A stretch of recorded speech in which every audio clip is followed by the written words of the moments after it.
When I look back before the financial crisis, most major businesses in Britain had exposure to the emerging world, but it was often incremental to what they were doing here in Europe or in America. They had a division out there, it was growing very quickly.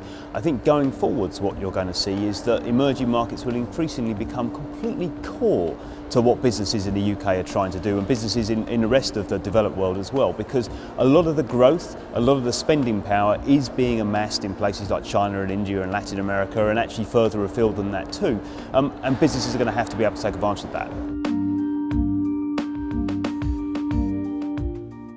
Now, if you go back a few years, we educated people into their teens, mid-teens, they went out to work, and then they retired at 65, 70, and pretty soon they dropped off their perch, so they didn't act as a burden to the rest of society or their families. That's all changed. And as a consequence, less and less of our lives at present are being spent economically active.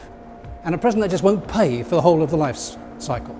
So we have an issue with regard to pensions, we have an issue with regard to, should we allow people like myself to retire early, earlier than they really should in terms of their activity? That has to change.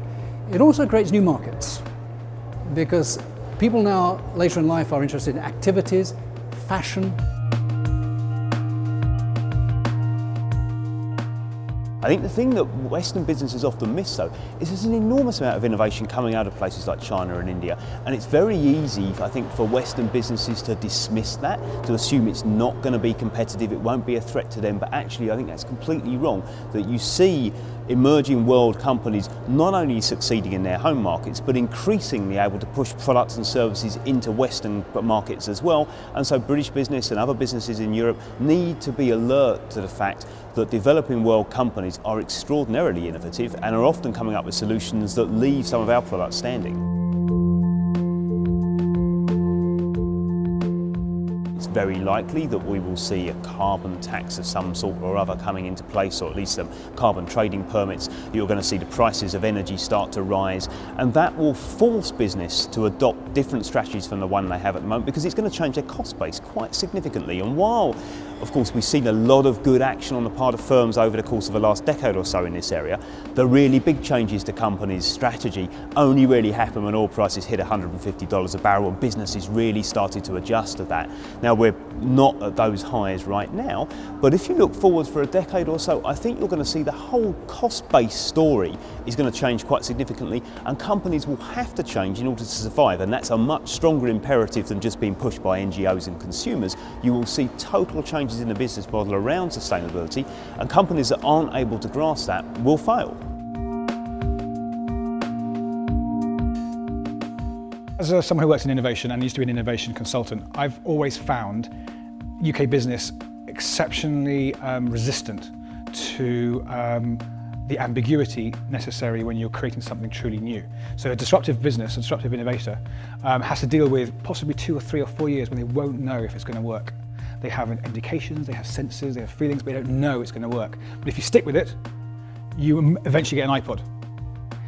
What UK businesses tend to do is they try stuff out very slowly and small scale, and they don't tend to be very good at tolerating the unknowns that a good design process is going to have in it, by nature of not knowing what you're going to create, because that's what you want to create, something new.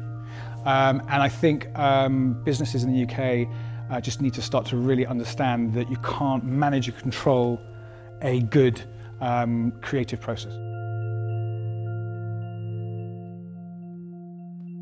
For business people, the next challenge is that with all these investments in design and with open innovation processes, having ideas today is very easy. I mean, ideas are very cheap. You can find them easily around.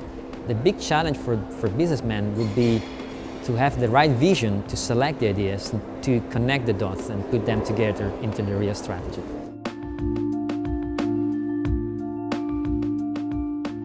The other thing which is interesting and very different from before is that many of the companies we work with are used to having very easy access to funds in order to invest or pursue their strategic imperatives.